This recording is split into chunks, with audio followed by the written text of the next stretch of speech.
Hey there, welcome to School of Emo, the podcast where we dive into the world of emo, pop punk, and everything in between. If you've ever found yourself in your car screaming the lyrics to Taking Back Sunday, wearing way too much eyeliner in the early 2000s, adding a buckle or a chain to every outfit you've put on, you are in the right place. I'm Erin Judge, and each week I will be your fellow student, guiding you through the music, the culture, and the history that shaped an entire generation of angsty teens. I am not the teacher of this school. I am a fellow student, here to learn alongside you and from you. Together, we will cover a lot of information that doesn't really matter, but will remind us of the days of stalking MySpace channels and getting lost in chat rooms. So connect your dial-up, turn on your webcam, and let's go to School of Emo. Officially back in session, and today's class is going to be one that I am most nervous about, but also not, as I've been prepping. I'm actually really excited about this conversation, and it's the origins of emo. What is emo? What does it mean? Who is emo? Who's not emo? Has it evolved? Do definitions actually matter? And is it worth fighting over or not? That is all what we are going to discuss. So whether you were in the basement with Rites of Spring, you discovered brand new and Taking Back Sunday on MySpace, or you learned about Dashboard Confessional through LimeWire, or maybe you wore the eyeliner and dressed in black just like My Chemical Romance.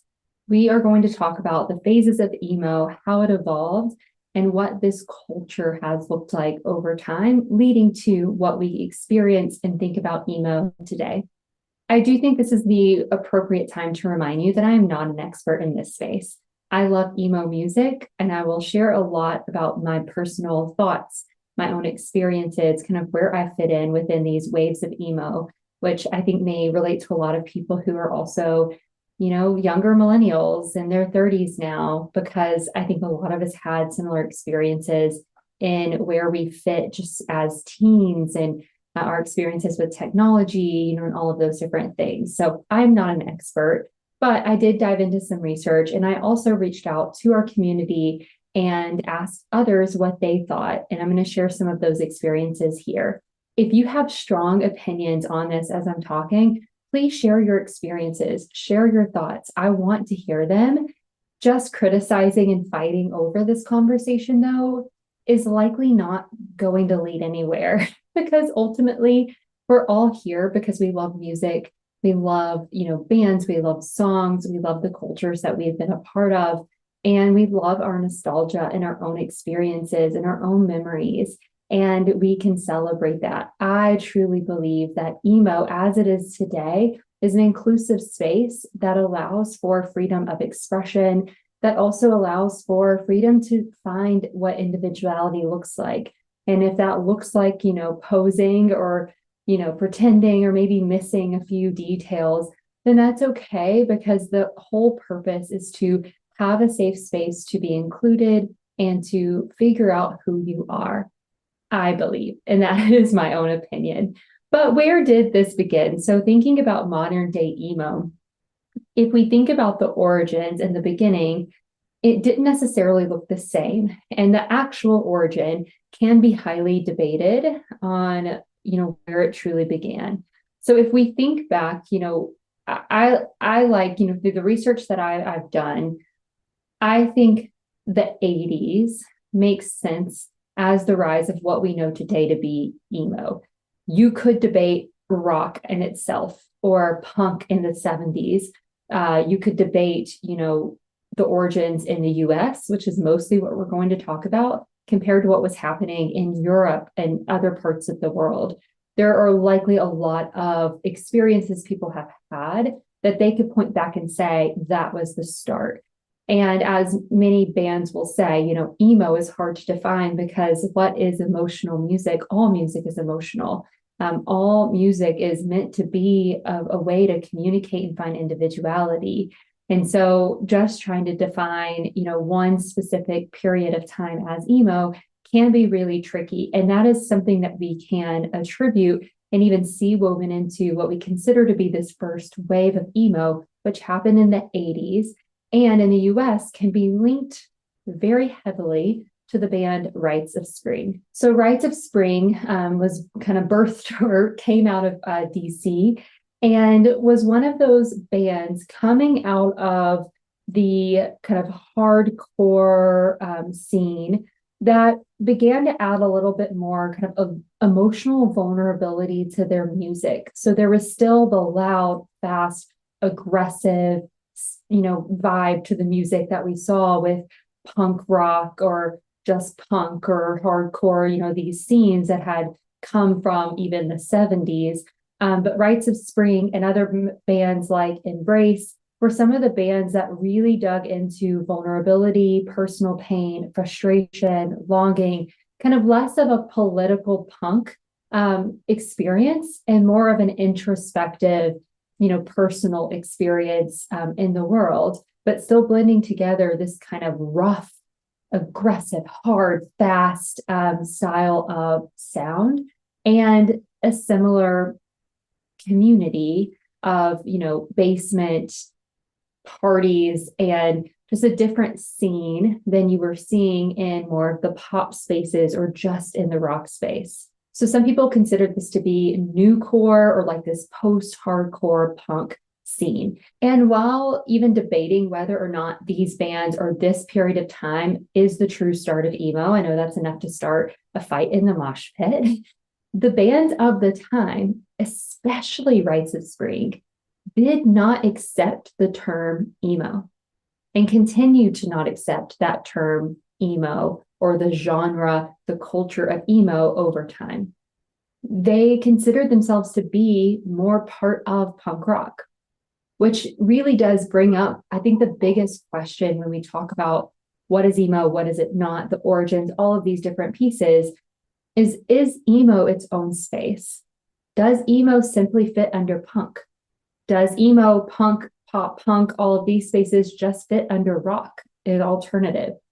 How do we actually define it? And can we say that this first wave of emo truly was emo and influenced emo that we know today without ever accepting emo, even over time? I think that is something that is worth debate. But you can't debate how this first wave of emo in these bands, the shift that we saw through the music scene, how it began to kind of spread and influence this second wave of emo, which really came through during the 90s.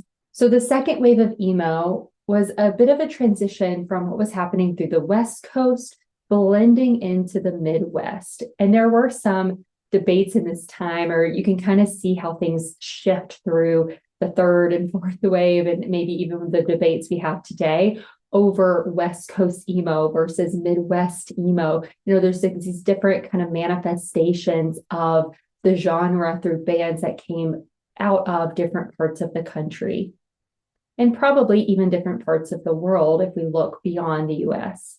But the second wave of emo, which really started in the early 1990s, is where we got bands like Sunny Day Real Estate, Piebald, the Get Up Kids, the Promise Ring, even looking at some interviews from Burt McCracken of the Used, which we talked about a lot more in our last episode. He credits a lot of his start. He feels like the origins of modern day emo were really linked to bands like Sunny Day Real Estate. And this is what some people will say was the start of emo.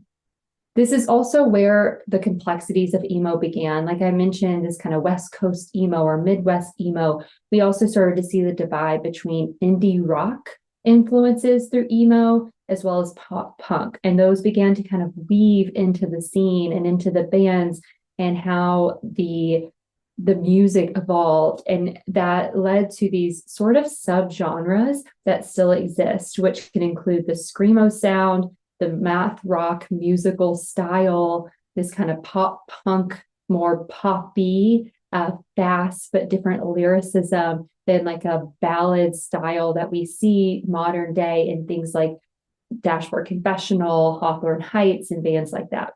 So with all of these subgenres and this kind of divide and spread throughout different parts of the country, there was a divide in what fans would consider to be emo or not, which bands fit into boxes, and what the space looks like. And today we've kind of blended it all together. And I know some people who were heavily involved in the emo scene during the first wave and the second wave are not as accepting of the blend that began to occur in the third wave and beyond. And that's where this kind of pop punk part of emo really evolved, which also came through the second wave in the 90s. And that included the emergence of American football, which didn't last long, but definitely rose to the height. And some people will attribute them to being a huge influence on what we see modern day. We also saw the rise of Green Day, which has definitely lasted in their time, but they really rose to fame and became both mainstream, but also still very rooted in kind of those punk roots, truly defining what a pop punk band would be like. This second wave of emo is where emo itself began to become a little bit more accepted. And that began to shape the way that emo itself looked, the way that the culture looked, and the styles that would begin to kind of permeate the culture in the third wave. So the straight black hair with the long swooped bangs became a staple look, especially after the music video of New Noise by Refused in 1998. And then looking at, later emo fashion, some people attribute that to the metalcore band 18 Visions. And so there was this kind of starting point of the look of emo and what people would begin to, adapt and really take on as part of their identity. As emo began to spread through the second wave, there was also a stronger connection and intimacy that was built between bands and their fans, which is likely where this kind of look part has come from. And this intimacy is something that, we can credit to this wave as being the foundation and the ground where emo would eventually explode in the third wave, which brings us to the early 2000s. So in our third wave, emo began to become more mainstream, and they began to blend with this pop punk and alternative rock style. And that's where we saw bands like Thursday, Jimmy Eat World, Dashboard Confessional, Hawthorne Heights, really kind of popularizing the confessional lyrics, the melodic sound. We have bands like Taking Back Sunday, Brand New, and The Used, who blended that introspective lyricism with a strong and aggressive sound that felt wild and out of the box compared to what was happening solely in the pop or the pop punk scenes. We also had My Chemical Romance, Fall Out Boy, and Panic at the Disco that brought theater to life, and the commercial success of the genre and the look in these bands began to grow. And then pop punk led the way to teenage anthems that have really stood the test of time, coming from bands like Paramore, Blink-182, Yellow Card, and the like. There are many fans that are going to attribute what was happening through the 2000s, this third wave of emo, as being the true start to emo and modern day emo. And a lot of credit goes to the band Thursday because they began to hit the scene towards the end of the second wave, heavily influenced by the bands and the styles of the second wave of emo, taking on emo as we know it today more fully, and then weaving that through the third wave and becoming kind of a forefront leader in the 2000s. Thursday is credited for being one of the best bands to blend the emotional hardcore style with the introspective style that may have influenced many of the bands to follow. And I know there are so many fans out there that will say that Thursday is the emo band and what we should think of as being a founding father, if you will, of the genre. So the third wave of emo truly is what we consider to be more modern day emo. If you were to Google what emo bands are out there, what emo looks like, if you go to an emo night, you look up an emo playlist, you're likely going to see a lot of the bands that rose to their height and began to really permeate the 2000s. And one reason we can, say that, and one reason this happened is because of the rise of MTV, MySpace, and even the presence of Warped Tour. Through all of these spaces and the connection through the internet, TV, kind of bringing fans together all across the country, we began to see this cultural movement that then influenced fashion, aesthetics, youth identity. And it also really paved the way for, a group of people, the millennial generation, to hang on to this music and carry it forward through kind of the dip of emo into what we consider to be the fourth wave, all the way leading up to today. So looking a bit deeper, what was happening during this time? MySpace was one of those founding grounds of emo and a lot of these bands that emerged. So we can't overlook the power of MySpace and the power of the internet, which many of us only were introduced to as we were hitting puberty in our preteens and heading into the teenage years, right at the perfect time to connect to these types of lyrics and introspection. So through MySpace, we began to see that look of emo, the clothing, the hairstyles, makeup techniques, truly take off, which was influenced by what started in that second wave, but began to become a lot more heavily present, heavily defined. And we saw a rise of influencers in this space, including Audrey Kitching, Hannah Beth, Jack Vanek, and even Jeffree Star. MySpace was also a place where bands began to see success that they had never been able to see before, and they could actually find success in a more kind of self-funded, self-starter way, which was almost impossible prior to the kind of connection to fans in this way. You see a lot of bands, talk about their time during the early 2000s being connected to record labels that could make or break their success. We see Jimmy Eat World. They were on a record label. The record label dropped them with the Bleed American album. They had to go out and do it on their own. And that's where they started to find success because of the fans, but it was almost at an end. The same was true of Hawthorne Heights. They had to cut through the noise and kind of cut through what the record label wanted from them. But thankfully, their fans were there to connect. Dashboard Confessional, Chris Bravo was part of a different band. He started Dashboard as a solo project that only found its way to the fans through the rise of the internet and MySpace. And I feel really bad for any generation, after us that never got to experience it. I think we should all start a petition to bring MySpace back, keep it as raw and honest as it was, because it was such an incredible space for bands to connect to people that love their music, for people to connect to music that they could share and really feel like they were a part of, and share their thoughts and their opinions in a way that felt a lot more kind of safe and vulnerable compared to what we see on social media today. So building from MySpace, where the look of emo was being developed, and we have these influencers rising in popularity, with the chokehold on this generation of teenagers, we have Warped Tour. And that's where the culture itself, the styles and the look truly came together because fans got to come together and create the culture that we associate with emo today. Warped Tour was a place where bands, would perform for next to nothing in order to be seen. It was such a cultural movement. I wish I could have gone to Warped Tour. I've told that story in the first episode here that was never really an option for me based on how I grew up, my own social anxiety, and also the town I grew up in, which was very far from a Warped Tour location. I was way too afraid to do anything like that on my own and did not have connections to people to be able to do anything like that. So the stories of Warped Tour, have to live vicariously through all of those.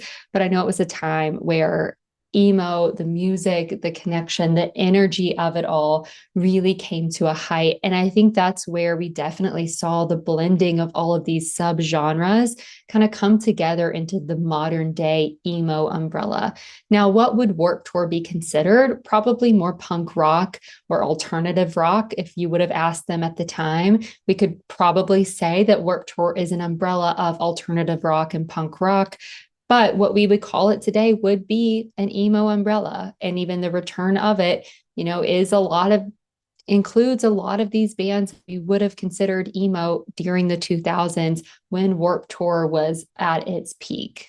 And then there was also MTV. So MTV played a pivotal role in music across the board for teens who grew up in the 2000s, really prior to the rise of streaming and the rise of social networking where we could share information, bands could share their music more readily. So MTV was something that did influence what you would listen to, introduce you to new music that you would then go out to the store. You go to the store and buy it before it became, an option to buy online and put on an iPod. I remember the days of waking up on Saturday morning to listen to the MTV, top 100 or whatever it was. Remember the music video countdowns and see what was happening there. And so with MTV, we got to see new bands perform. We also saw a rise in more of these kind of theatrical bands like the Fall Out Boy, My Chemical Romance, Panic at the Disco, those bands in the music videos that they produce. So music videos during this time were, such a big open door to an audience compared to today, where music videos may not get as much attention or play as big of a role in the introduction of a song or an album as they did way back then. One great example of this through MTV was the MTV Unplugged episode with Dashboard Confessional that I think is something a lot of people point back to as being a way that MTV connected this emo culture to the rest of the world. And it was talked about how, this band, this boy who was singing these sad songs on the internet now is performing in this space, and everyone knows every word to every song. They're screaming it at their top of their lungs. They're fully connected to it. And that was not something that was that common at that time, especially for a band that was still very much new to the scene, which began to, I think, show a little bit of maybe love or create this desire for people to be included in this environment, because so many of us at the time, wanted a space to be included, which I think kind of pulls back to what else was going on in the 2000s that would have led to this genre being such a strong connection to fans across the world.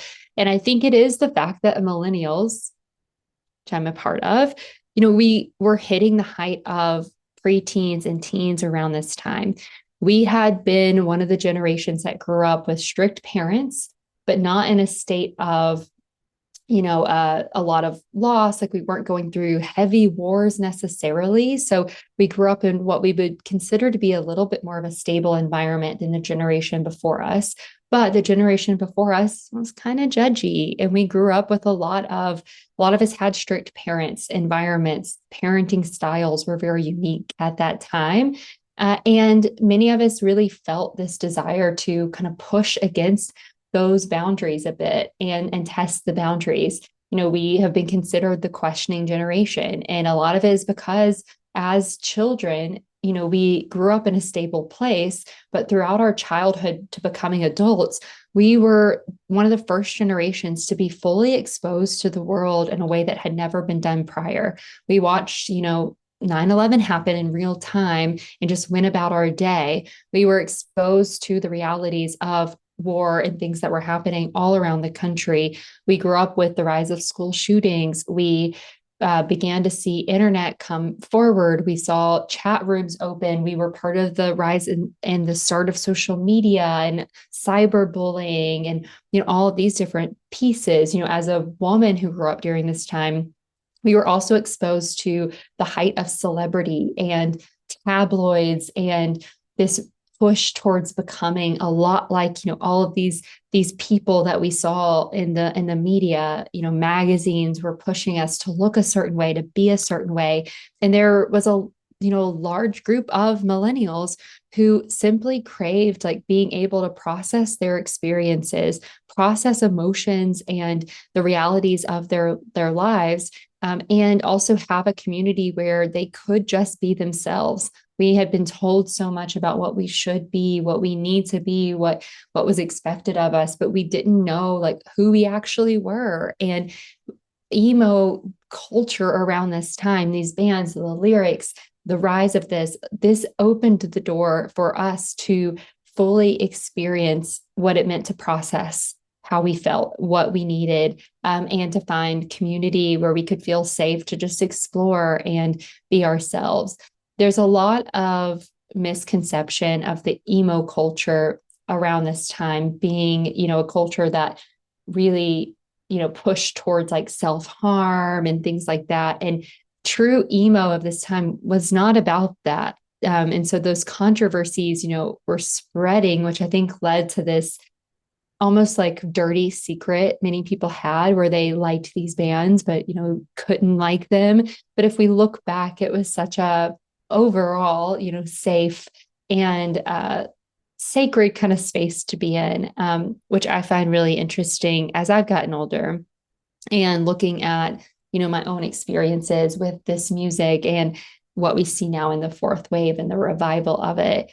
And so, I believe, again, as a millennial, as someone who began to experience bands during this time, I believe that this is what we can define. This third wave of emo in the 2000s is what we define as modern day emo.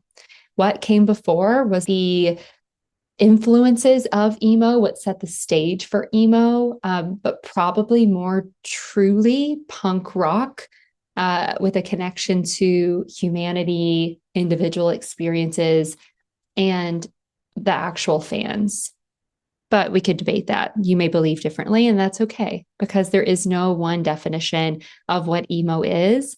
And that's kind of the beauty of it as well. So whether you agree or not, this third wave of emo and the fans that were hooked and part of the culture of this time, they are the ones who carried emo forward. We saw the height of emo, when 2006 to like 2008. Then we start to see a little bit of a drop as pop, hip hop, became the forefront of the music scene. And now we've kind of entered in, thanks to the generation through the third wave, to our fourth wave, which is considered the emo revival. And this was really more kind of the 2010s, late 2010s into today. So we could even say 2020s a little bit, but this period of time after emo kind of took its dip, but then started to kind of come back into popularity, I believe thanks to the millennials of the 2000s bringing it forward and carrying it forward due to a desire to have nostalgia, just like every generation has done with their music and the bands that get to make these kind of comebacks later on in life. So the fourth wave is considered a revival of the second wave. That's what many people will say. It's also truly a revival of the third wave. But the goal with newer music during this time has been a push in kind of blending emo with more hip hop and pop. So we may see bands like Hotelier, however you pronounce their name, La Dispute, Foxing, Modern Baseball, and others. So I do not know many of these bands, which is kind of beautiful, right? There's going to be people in the fourth wave that influence what comes next. And I'm sure some of you have a lot of opinions and favorite bands and maybe your own experience if you have come through in this wave. But for me, I am stuck in my love for the third wave, and I will always view the emo revival as the true revival of bands from the third wave and even the second wave, and then more acceptance of the genre itself than what we saw during those times. So less of a focus on it being kind of the rebellion and the angst, but almost more of the nostalgia and the connection to the feelings that we had and the passion that we had, to be ourselves, and the hope that we had, all of the feelings and experiences that we had during that time linked to those bands. And that's what now we see kind of come to the forefront of Emo Night, Warped Tour's return, When We Were Young Festival, the Emo's Not Dead cruise and brand, so many of these kind of offshoots of Warped Tour back in the 2000s now, as a revival of the exact same bands that were on Warped Tour in the 2000s, playing all the older songs, some of them continuing to put out new music we can continue to connect with. But that's what I really see as the actual revival versus more of the evolution, which I think would be considered possibly this fifth wave. Or do we just immortalize emo, in the second and third wave? Like, should we actually evolve it? Or is there now a subgenre? Is there a different, approach? How are we going to view it in the future? There's no way for us to actually know that today because it could go in any direction. And again, what happened in the first wave of emo? These bands, this culture would have never, they didn't even accept it at the time, but they would have never probably expected what they influenced later down the road. And would they have even wanted to influence and be connected to what happened in the third and what's going on even today? Probably not. Because how punk rock is it to accept the mainstream rise of music in that popularity, right? It doesn't fit. And so I think that makes the conversation even harder when we think about definitions and boxes and all of those different things.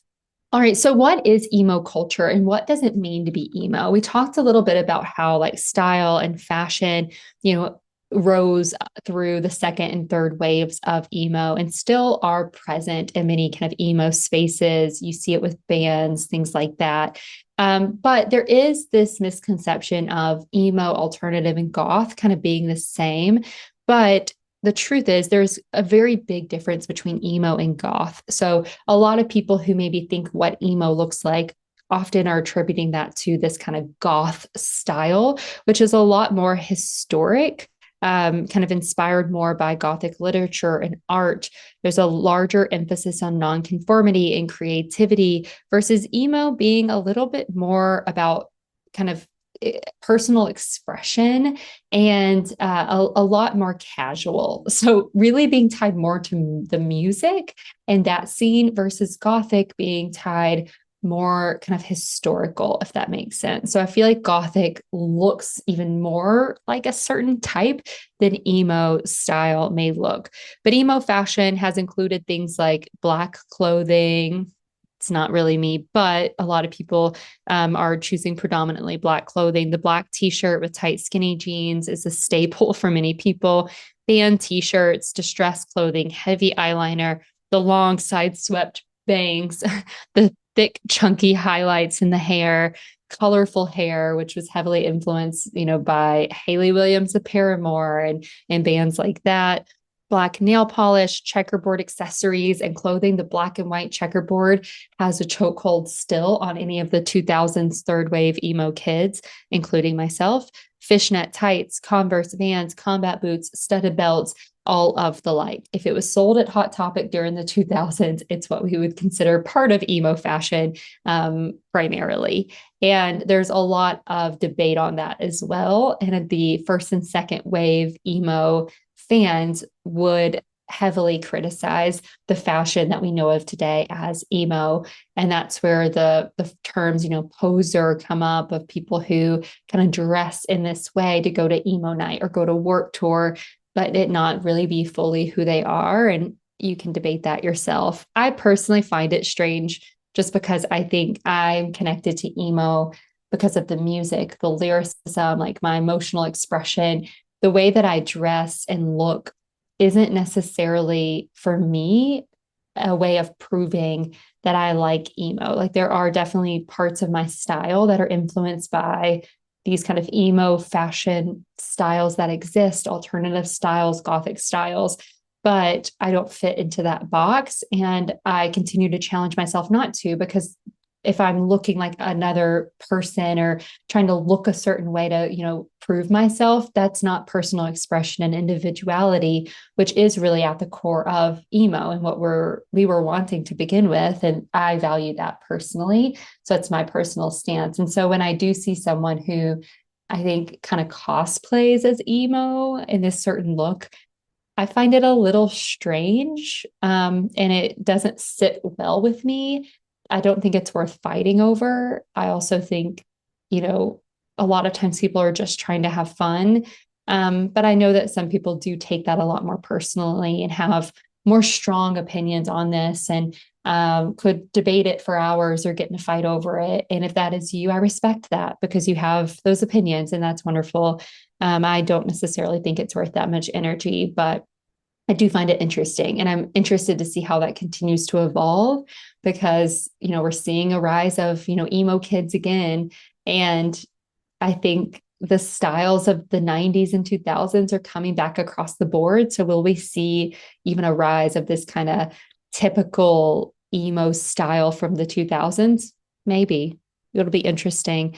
And I'll take it because I'm always interested in what people are doing, right? It provides entertainment and truly it is about people trying to find themselves, hopefully. And I'm always pro that.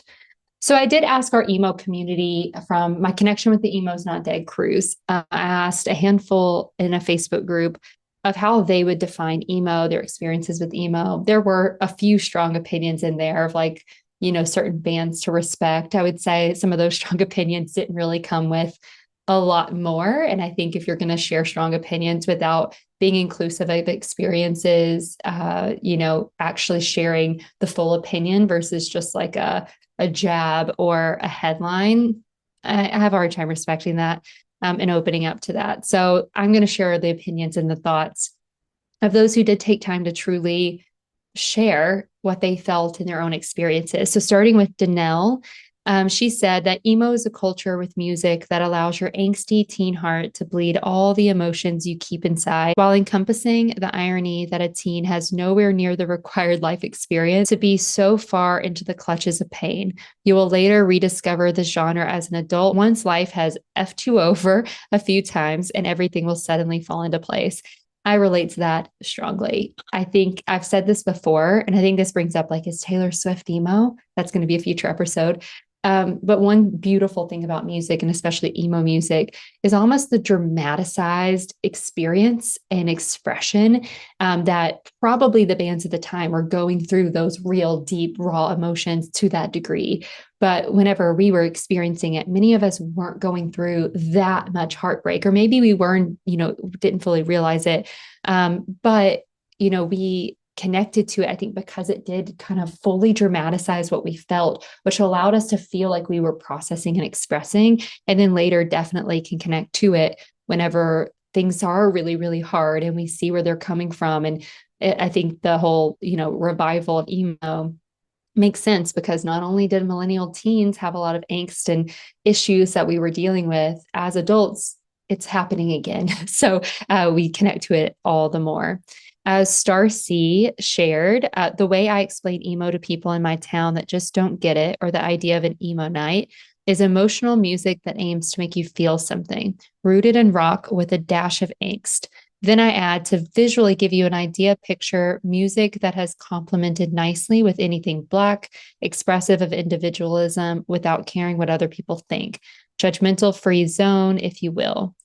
And then when I explain emo night, I say it's basically like an 80s night, but for millennials, a night of nostalgia, scream singing, all your favorite emo throwbacks, which is a good way to describe it. Some other people described and they found the definition of like emo simply means emotional hardcore, which is great. I think that can be true. I think that does blend that the first and second wave of pop punk, hardcore, newcore, whatever you want to call it, with more of the third to fourth wave, more traditional, or I guess modern day emo. Emotional hardcore makes a lot of sense. And then pop punk kind of a little less hardcore off of that, but maybe still under the umbrella. Maybe they're all under the punk umbrella. Who knows? And then another one that was shared anonymously was emo was such a huge release for me as a teenager and now, honestly. It allowed me to feel my emotions. I could scream and cry right along with the artist. I never felt like I fit in, and it made me feel less emotionally isolated. As far as a genre, I think it's far reaching. A band may not specifically be emo, but have emo songs like Stay Together for the Kids by Blink-182 as an example. I think as long as there's emotional lyrics paired with an alternative punk rock vibe, it's emo. Now, where did it start? I think all teenagers, especially those who don't feel fully understood, are emo because hormones are fun. It seems like the millennial generation ran with that angst and created the bands we know today. Most of them were teens and young adults when they started, so they got us, which I think I agree with and connect to as well. So, with that said, that is our wrap on the origins of emo. We have truly only scratched the surface. There's so much that we could go into here. The rise and fall of emo during the mid 2000s, everything that was released in 2006, the bands that were competing, the rise of bands in the third wave that kicked out some of the bands in the second wave and maybe led to an early end to careers that no one expected at the time. There's so much more, which I hope that we can cover in future episodes. But if you have thoughts, if you have experiences that you want to share, I welcome that. Check out the show notes, email me, share on social media. If you're on YouTube, leave a comment. You can leave a review. Make it nice with the stars while you leave your comment to be kind and inclusive. But I want to hear what you have to say, because what I think is the most important when we talk about what emo is today, what it has been, is to remember the inclusivity, remember personal expression, personal experience in all of it.